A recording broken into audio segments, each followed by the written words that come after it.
काहे होई तो विदाई लगे में हीरा चाई साजा होते चली जाई भोरे भोरे भोरे भोरे संगम रिकॉर्डिंग स्टूडियो चकरमनिया। काल्हे मंगिया भरता हो डोली पिया घरी जाता हमारा अखिया से रुका तौन लोर काल्हे होई तो विदाई लेभी में होंदी राचाई शादी होते चली जाबी भोरे भोर भोरे भोर भोरे भोर काल्हे मंगिया भरता हो डोली पिया घरी जाता हमारा अखिया से रुका तौन लोर काल्हे होई तो विदाई लेभी में होंदी राचाई शादी होते चली जाबी भोरे भोर भोरे भोर भोरे भोर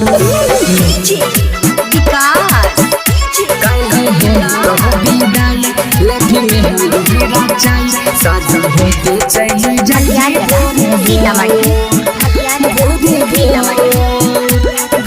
सिंगिंग बॉय सागर दलही जे दिल में गम के बोझा उठ गेलौ विश्वास गे उठ गेलौ विश्वास गे हो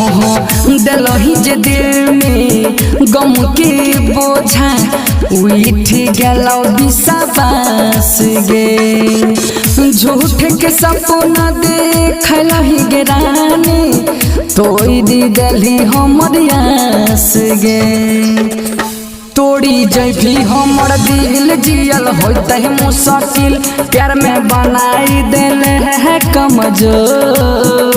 काल्हे होई तो विदाई लेभी में होंदी राचाई शादी होते चली जाबी भोरे भोर भोरे भोर भोरे भोर काल्हे होई तो विदाई लेभी में होंदी राचाई शादी होते चली जाबी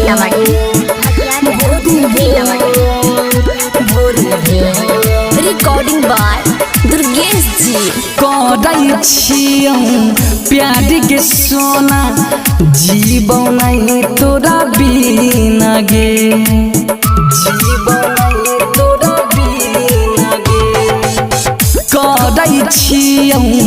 प्यार के सोना जीवन नहीं तोरा बिना गे